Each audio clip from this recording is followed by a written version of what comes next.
Hi all, X and Y ലേണിംഗും the ഹിന്ദുവുമായിട്ട് partner up ചെയ്ത് നടത്തുന്ന നാഷണൽ ലെവൽ എക്സാം ആയിട്ടുള്ള NSMC 2026 നോട്ടിഫിക്കേഷൻ ഔട്ട് ചെയ്തിട്ടുണ്ട്. സോ അതിൻ്റെ നോട്ടിഫിക്കേഷൻ വീഡിയോ കറക്റ്റായിട്ട് നിങ്ങൾ വാച്ച് ചെയ്യുക. എല്ലാവരും കറക്റ്റായിട്ട് രജിസ്റ്റർ ചെയ്യുക. 5 മുതൽ 10 വരെ പഠിക്കുന്ന സ്റ്റുഡൻസിനാണ് ഈ എക്സാം എഴുതാനുള്ള അവസരം. ഇതിലൂടെ ഒരുപാട് സ്കോളർഷിപ്പിനും അതുപോലെ ക്യാഷ് പ്രൈസും കാര്യങ്ങളൊക്കെ നിങ്ങൾക്ക് ലഭിക്കുന്നുണ്ടാവും. കൃത്യമായിട്ടുള്ള ഡീറ്റെയിൽസ് നമ്മളുടെ വീഡിയോയിൽ ഉണ്ട്. നിങ്ങളത് പോയി വാച്ച് ചെയ്യുക. ഈ ഒരു വീഡിയോയിലൂടെ ഞാൻ ക്ലാസ് 8ൻ്റെ NSMC എക്സാം സിലബസ് ആണ് നിങ്ങളോട് കാണിക്കാൻ പോകുന്നത്. ഡീറ്റെയിൽ ആയിട്ടുള്ള സിലബസ് ആണ് ഞാൻ കാണിക്കുന്നത്. സോ നമുക്ക് എന്താണ് ക്ലാസ് 8ന് NSMC എക്സാമിന് സിലബസ് ആയിട്ടുള്ളത് നോക്കാം. ഫസ്റ്റ് തന്നെ നമുക്കറിയാം physics, chemistry, biology and maths, പിന്നെ മെൻ്റൽ എബിലിറ്റി, ഈ 5 സബ്ജക്ട്സിൽ നിന്നും 8 വീതം ക്വസ്റ്റ്യൻസ് ഉണ്ടാവും. ടോട്ടൽ 40 ക്വസ്റ്റ്യൻസ് ആണ് നമുക്ക് 8ാം ക്ലാസ്സിൽ ഉണ്ടാവുക. അതിൽ ഓരോ സബ്ജക്റ്റിൻ്റെയും ഡീറ്റെയിൽഡ് ആയിട്ടുള്ള സിലബസ്, എന്തൊക്കെ ടോപ്പിക്സ് ഉണ്ടാവും, സബ് ടോപ്പിക്സ് ഉണ്ടാവും എന്നുള്ള കാര്യങ്ങളാണ് ഈ വീഡിയോയിൽ പറയുന്നത്. സോ ഫസ്റ്റ് തന്നെ നമുക്ക് ഫിസിക്സ് നോക്കുകയാണെങ്കിൽ ഫിസിക്സിൽ അതാ ചാപ്റ്റേഴ്സ് ആയിട്ടുള്ള units and measurements, motion, force and pressure എന്നീ ചാപ്റ്റേഴ്സ് എന്നുള്ള കൃത്യമായിട്ടുള്ള സിലബസ് ആണ് ഇവിടെ കൊടുത്തിട്ടുള്ളത്. യൂണിറ്റ്സ് ആൻഡ് മെഷർമെൻറ്റ്സ് നോക്കുകയാണെങ്കിൽ system of units, fundamental and derived quantities, conversion of units, rules of writing units, ഇത്രയും കാര്യങ്ങൾ നമ്മളുടെ യൂണിറ്റ്സ് ആൻഡ് മെഷർമെൻറ്റ്സ് എന്ന ചാപ്റ്ററിൻ്റെ അണ്ടറിൽ വരുന്ന ടോപ്പിക്സ് ആണ്. ആൻഡ് മോഷൻ എന്നുള്ള ചാപ്റ്ററിൽ frames of reference, motion and rest, speed and velocity, acceleration, uniform and non uniform motion, equations of motion, ഇത്രയും കാര്യങ്ങൾ മോഷൻ്റെ അണ്ടറിൽ വരും. അതേപോലെ തന്നെ ഫോഴ്സ് ആൻഡ് പ്രഷർ നോക്കുകയാണെങ്കിൽ force, balanced and unbalanced forces, mass and weight, contact and non contact forces, friction, pressure, liquid pressure, atmospheric pressure, buoyancy, ഇത്രയും കാര്യങ്ങൾ എന്താണ് ഫോഴ്സ് ആൻഡ് പ്രഷർ എന്ന ചാപ്റ്ററിൻ്റെ അണ്ടറിൽ വരുന്നതാണ്. സോ ബാക്കിയുള്ള ചാപ്റ്റേഴ്സ് നോക്കി നോക്കാം. മാഗ്നറ്റിസം എന്ന ചാപ്റ്ററിൽ നിന്ന് magnets, electro magnetism, magnetic induction എന്നീ ടോപ്പിക്സിൽ നിന്നായിരിക്കും ക്വസ്റ്റ്യൻസ് ഉണ്ടാവുക. അതേപോലെ റിഫ്ലക്ഷൻ ഓഫ് ലൈറ്റ് എന്നുള്ള ചാപ്റ്ററിൽ നിന്ന് plane mirrors, image formation in plane mirror, ray diagrams, concave and convex mirrors.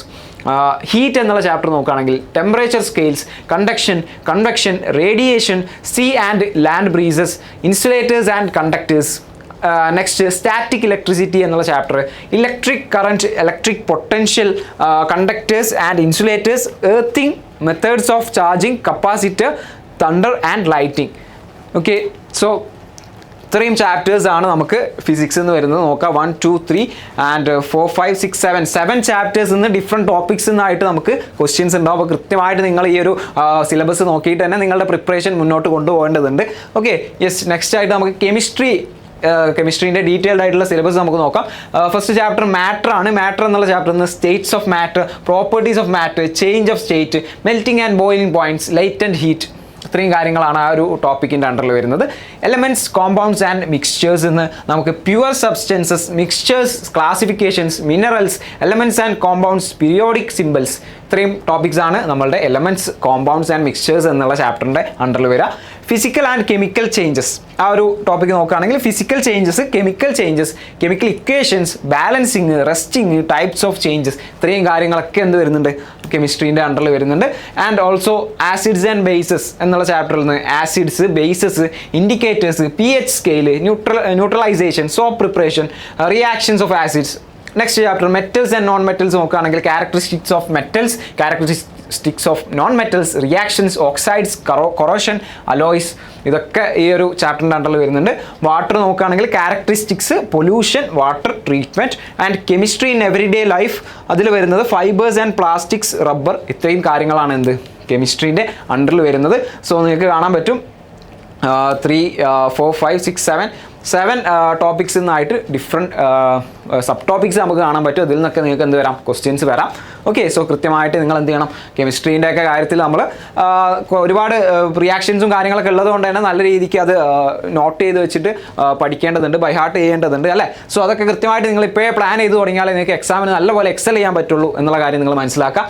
Yes, അടുത്തത് ബയോളജി നമ്മൾ നോക്കുകയാണെങ്കിൽ ബയോളജിയിൽ സെൽ എന്നുള്ള ചാപ്റ്ററിൻ്റെ അണ്ടറിൽ discovery of cell, plant and animal cells, prokaryotic and eukaryotic cells, cell structure and functions, cell organelles and nucleus, chromosome structure and types, fluid mosaic model, cell cycle and cell division, ഇത്രയും topics വരുന്നുണ്ട്. അതേപോലെ തന്നെ tissues നോക്കുകയാണെങ്കിൽ types of plant tissues, meristematic tissues and permanent tissues, animal tissues, epithelial and connective, muscular and nervous tissues, ഇത്രയും topics sub topics ടിഷ്യൂസിൻ്റെ അണ്ടറിൽ വരുന്നുണ്ടെന്ന് മനസ്സിലാക്കാം.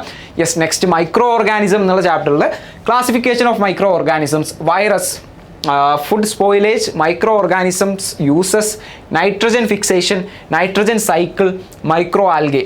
ഇത്രയും കാര്യങ്ങൾ നമ്മളുടെ മൈക്രോ ഓർഗാനിസംസിൻ്റെ അണ്ടറിലുണ്ട്. അതേപോലെ തന്നെ ബയോഡൈവേഴ്സിറ്റി നോക്കുകയാണെങ്കിൽ habitat, biodiversity, different levels, ecosystem and types, ecological interactions, food chain and food web, biodiversity, conservation, IUCN red data book. So അത്രയും കാര്യങ്ങൾ എന്തുണ്ട് നമ്മളുടെ ബയോളജീൻ്റെ അണ്ടറിൽ വരുന്നുണ്ട്. Again health and diseases, crop production, ആ 2 ചാപ്റ്റേഴ്സും കൂടെ നോക്കണം. Communicable diseases, non communicable diseases, immunity and vaccination, ഇത്രയാണ് ഹെൽത്ത് ആൻഡ് ഡിസീസസിൻ്റെ അണ്ടറിൽ വരുന്നത്. And methods of plant reproduction, artificial vegetative propagation, hybridization, agricultural research centres, fertilisers, pest control, use of AI, ഇത്രയും കാര്യങ്ങൾ ക്രോപ്പ് പ്രൊഡക്ഷൻ്റെ അണ്ടറിലും വരുന്നുണ്ട്. സോ അത്രയുമാണ് നമ്മളുടെ ബയോളജീൻ്റെ സിലബസ് വരുന്നത്. So ഒരു നോക്കുമ്പോൾ കുറച്ച് വാസ്റ്റ് ആയിട്ടുള്ള സിലബസ് ആണ്. സോ നിങ്ങളുടെ കൃത്യമായിട്ടുള്ള ഒരു പ്രിപ്പറേഷൻ ഇപ്പോൾ സ്റ്റാർട്ട് ചെയ്യേണ്ടതുണ്ട് എന്നാണ് വീണ്ടും എനിക്ക് പറയാനുള്ളത്. സോ നിങ്ങൾ കൃത്യമായിട്ട് മനസ്സിലാക്കുക, ഇതൊക്കെയാണ് ബയോളജീൻ്റെ സിലബസ് വരുന്നത്. നെക്സ്റ്റ് നമ്മളുടെ എല്ലാവർക്കും ഭയങ്കരമായിട്ട് പ്രിയപ്പെട്ട നമ്മളുടെ മാത്സ് സബ്ജക്റ്റിൻ്റെ ഡീറ്റെയിൽഡ് ആയിട്ടുള്ള സിലബസ് ആണ് നമ്മൾ നോക്കുന്നത്. റാഷണൽ നമ്പേഴ്സ് ആണ് ഫസ്റ്റ് ചാപ്റ്റർ ആയിട്ട് വരുന്നത്. അതിൻ്റെ അണ്ടറിൽ number system, properties of rational numbers, number line, finding a rational number, ഇത്രയും കാര്യങ്ങൾ എന്താണ് റാഷണൽ നമ്പേഴ്സിൻ്റെ അണ്ടറിൽ വരുന്നുണ്ട്. കൃത്യമായിട്ട് പഠിച്ചിട്ട് പോകണം. Okay, next linear equation in one variable. അപ്പോൾ ആ ഒരു ലീനിയർ ഇക്വേഷൻ, അതിൻ്റെ solution of linear equations in one variable, practical problems. Okay, ഇതൊക്കെ നമ്മൾ 8th പഠിക്കുന്ന കാര്യങ്ങളാണ്. ലീനിയർ ഇക്വേഷൻ ഇൻ വൺ വേരിയബിളൊക്കെ കൃത്യമായിട്ട് അതിൻ്റെ കാര്യങ്ങൾ പഠിക്കുക. പ്രാക്ടിക്കൽ പ്രോബ്ലംസ് എന്ന് പറയുമ്പോൾ അപ്ലിക്കേഷൻ ലെവൽ ക്വസ്റ്റ്യൻസ് ഒക്കെ നിങ്ങൾക്ക് എന്ത് ചെയ്യാം, എക്സ്പെക്ട് ചെയ്യാം. ജോമെട്രിയിൽ ലൈൻസ് ആൻഡ് ആംഗിൾസ് ഉണ്ട്, പോളിഗൺസ് ഉണ്ട്, ട്രയാങ്കിൾസ് ഉണ്ട്, concurrent lines in triangle, circles, cyclic quadrilaterals, conic sections. So ഈ കാര്യങ്ങളെല്ലാം എന്ത് ചെയ്യണം, കൃത്യമായിട്ട് ജോമെട്രി പാർട്ടിൽ നിങ്ങൾ നോക്കേണ്ടതുണ്ട്. Okay, so just lines and angles മാത്രമല്ല, പോളിഗൺസും നിങ്ങൾ പഠിക്കണം. ട്രയാങ്കിൾസ് ഉണ്ട്, ട്രയാങ്കിൾസിൻ്റെ പ്രോപ്പർട്ടീസ് ഉണ്ടാവും. കൺകറന്റ് ലൈൻസിൻ്റെ ട്രയാങ്കിൾ, കൺകറന്റ് ലൈൻസ് ഏതൊക്കെയാണ്, ആ സെൻറ്റേഴ്സ് ഏതൊക്കെയാണ് എന്നുള്ള കാര്യങ്ങൾ നോക്കണം. സർക്കിൾസ്, അതേപോലെ സൈക്ലിക് ക്വാഡ്രിലാറ്ററൽ എന്താണ്, അതിൻ്റെ പ്രോപ്പർട്ടി എന്താണ്, കോണിക് സെക്ഷൻസ്.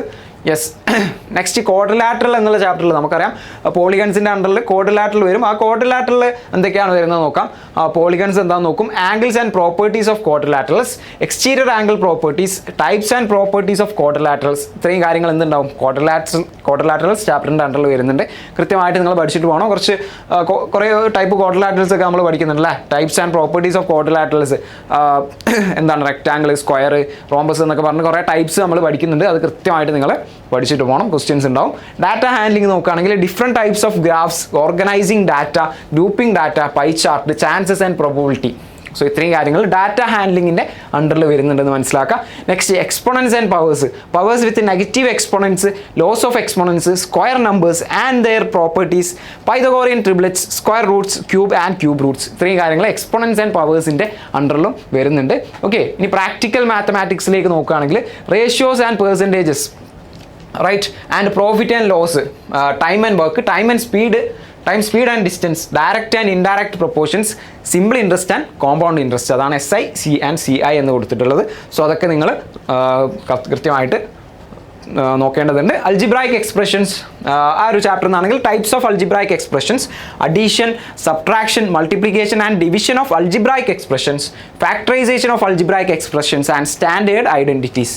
ആ ഐഡൻറ്റിറ്റീസും കാര്യങ്ങളും അൾജിബ്രായിക് ഐഡൻറ്റിറ്റീസ് ഒക്കെ നമ്മൾ പഠിക്കുന്നുണ്ടല്ലേ. A+B² A-B² എന്നൊക്കെ പഠിച്ചിട്ട് ഒരുപാട് ഐഡൻറ്റിറ്റീസ് നമ്മൾ പഠിക്കുന്നുണ്ട്. ആ കാര്യങ്ങൾ കൃത്യമായിട്ട് നോക്കണം. അത് യൂസ് ചെയ്തുള്ള ക്വസ്റ്റ്യൻസും വരും. ആ ക്വസ്റ്റ്യൻസ് കൃത്യമായിട്ട് നിങ്ങൾ ചെയ്ത് നോക്കേണ്ടതുണ്ട്.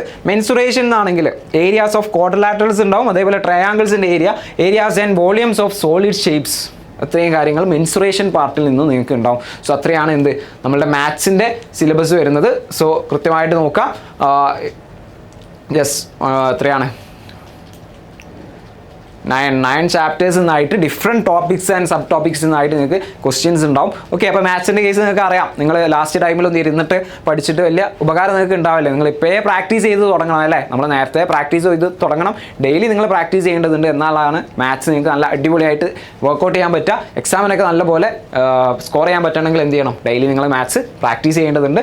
സോ അത്രയാണ് മാത്സിൻ്റെ കേസിൽ. നമ്മൾ പറഞ്ഞു മെൻ്റൽ എബിലിറ്റി സെക്ഷനും കൂടി നമുക്കുണ്ട്. സോ ആ മെൻ്റൽ എബിലിറ്റിയിൽ എന്തൊക്കെയാണ് വരുന്ന എന്നുള്ള കാര്യങ്ങളാണ് കൊടുത്തിട്ടുള്ളത്. വെർബൽ റീസണിങ്ങിൽ VR സെക്ഷനിൽ number series, letter series, number analogy, letter analogy and verbal analogy number classification, letter classification, verbal classification, coding and decoding, alphabet test, direction sense, blood relations, clock, calendar, ranking and order. ഇത്രയാണ് verbal റീസണിങ്ങിൽ വരുന്നത്. അങ്ങനെയാണെങ്കിൽ non verbal റീസണിങ്ങിൽ series, analogy, classification, mirror images, water images, cubes and dice, incomplete figures, folding and unfolding, missing characters, Venn diagram. So ഇതൊക്കെയാണ് എന്ത് non verbal റീസണിങ്ങിലും വരുന്നത്. So നമുക്കറിയാം mental ability എന്ന് പറഞ്ഞാൽ ഭയങ്കര ഇൻട്രസ്റ്റിംഗ് ആയിട്ടുള്ളൊരു സെക്ഷനാണ് നമ്മളുടെ NSMCയിൽ. കാരണം നമുക്ക് എന്ത് ചെയ്യാം, കുറേ ലോജിക്ക് യൂസ് ചെയ്ത് ആൻസർ ചെയ്യേണ്ട ക്വസ്റ്റ്യൻസ് ആയിരിക്കും ഇവിടെ ഉണ്ടാവുക. സോ ഒരുപാട് കുട്ടികൾക്ക് എന്ത് ചെയ്യാം, വളരെ ഇൻട്രസ്റ്റിംഗ് ആയിരിക്കും. ഒരു ഗെയിമൊക്കെ കളിക്കുന്ന പോലെ നമുക്ക് എന്ത് ചെയ്യാം, ഇതിങ്ങനെ ഓരോ ക്വസ്റ്റ്യൻ ഇരുന്ന് ഇങ്ങനെ സോൾവ് ചെയ്യാൻ പറ്റും. വളരെ ഇൻട്രസ്റ്റിംഗ് ആയിട്ടുള്ളൊരു സെക്ഷനാണ് മെൻ്റൽ എബിലിറ്റി എന്ന് പറയുന്നത്. അതേപോലെ തന്നെ ബാക്കിയുള്ള സബ്ജക്ട്സ് എല്ലാം ഫിസിക്സ്, കെമിസ്ട്രി, ബയോളജി, മാത്സ് ഒക്കെ ആണെങ്കിലും ആ സയൻസിനോട് ഭയങ്കര ഇൻട്രസ്റ്റ് ഉള്ള ആൾക്കാർ അല്ലെങ്കിൽ മാത്സിനോടൊക്കെ ഭയങ്കര ഇൻട്രസ്റ്റ് ഉള്ള ആൾക്കാർക്ക് നല്ല അടിപൊളിയായിട്ട് സ്കോർ ചെയ്യാൻ പറ്റും എന്നാണ് നമ്മൾ വിചാരിക്കുന്നത്. സോ NSMC എക്സാമിന് എന്ത് ചെയ്യുക, കറക്റ്റായിട്ട് നിങ്ങൾ രജിസ്റ്റർ ചെയ്യാത്തവരുണ്ടെങ്കിൽ ഇപ്പോൾ തന്നെ താഴെ ഞാൻ രജിസ്റ്റർ ചെയ്യാനുള്ള ലിങ്ക് കൊടുക്കുന്നുണ്ട്. ആ ലിങ്കിൽ കയറിയിട്ട് NSMC എക്സാമിനുള്ള രജിസ്ട്രേഷൻ നിങ്ങൾ നടത്തുക. അപ്പോൾ ക്ലാസ് 8-നുള്ള ഒരു ഡീറ്റെയിൽഡ് സിലബസ് നിങ്ങൾ കണ്ടിട്ടുണ്ട്. അപ്പോൾ എന്തൊക്കെയാണ് ക്വസ്റ്റ്യൻസ്, എവിടെ നിന്നൊക്കെ വരും എന്നുള്ള കാര്യങ്ങൾ നിങ്ങൾക്ക് ഇപ്പോൾ കറക്റ്റായിട്ട് അറിയാം. ഇനി നിങ്ങൾ എന്ത് ചെയ്താൽ മതി, കറക്റ്റായിട്ട് പോയി ആ ചാപ്റ്റേഴ്സ് എടുത്ത് ഇരുന്ന് പ്രിപ്പയർ ചെയ്യുക. അത്രയേ ഉള്ളൂ നിങ്ങളുടെ ഭാഗത്തുനിന്ന് നിങ്ങൾ ഇടേണ്ട ഒരു എഫേർട്ട് എന്ന് പറയുന്നത്. യെസ്, സോ അത്രയാണ് NSMCനെ കുറിച്ച് പറയാനുള്ളത്. നമുക്കറിയാം നാഷണൽ ലെവലിൽ നമ്മൾ നടത്തുന്ന എക്സാമാണ്. നമുക്ക് കേരളത്തിന് പുറമെ ബാംഗ്ലൂർ, ചെന്നൈ, ഹൈദരാബാദ് ഒക്കെ സെൻറ്റേഴ്സ് ഉണ്ട്. സോ അവിടെ നിന്നൊക്കെ സ്റ്റുഡൻസ് എക്സാം അറ്റൻഡ് ചെയ്യുന്നുണ്ട് എന്ന് മനസ്സിലാക്കുക. ഒരുപാട് സ്റ്റുഡൻസ് അറ്റൻഡ് ചെയ്യുന്നുണ്ട്. നിങ്ങൾക്ക് ഒരുപാട് ബ്രില്യൻ്റ് ആയിട്ടുള്ള സ്റ്റുഡൻസുമായിട്ട് കോമ്പീറ്റ് ചെയ്യാനുള്ള ഒരു വലിയൊരു അവസരമാണ് NSMC എക്സാം എന്ന് പറയുന്നത്. സോ 5 to 10 വരെയുള്ള സ്റ്റുഡൻസ് ഒരിക്കലും മിസ് ചെയ്യാതെ എന്തായാലും ഈ എക്സാം പോയിട്ട് എഴുതുക. ഒരുപാട് പ്രൈസും കാര്യങ്ങളും സ്കോളർഷിപ്സും അതേപോലെ ഇവിടെ ഫൗണ്ടേഷൻ കോഴ്സിലേക്ക് അഡ്മിഷൻ സ്കോളർഷിപ്പോടുകൂടി നിങ്ങൾക്ക് അഡ്മിഷൻ കിട്ടാനുള്ള ഒരു ചാൻസ് ഒക്കെയാണ് ഈ ഒരു എക്സാം എന്ന് പറയുന്നത്. ഓക്കെ, അതിപ്പോൾ കൃത്യമായിട്ട് അത് യൂസ് ചെയ്യുക. എന്തെങ്കിലും കൂടുതൽ കൺസേൺസ്, ഡൗട്ട്സ് ഒക്കെ ഉണ്ടെങ്കിൽ നിങ്ങൾ താഴെ കമൻ്റ് ആയിട്ട് ചോദിക്കാവുന്നതാണ്. ഓക്കെ, സോ നമുക്ക് അടുത്തൊരു വീഡിയോയിൽ കാണാം. ബൈ.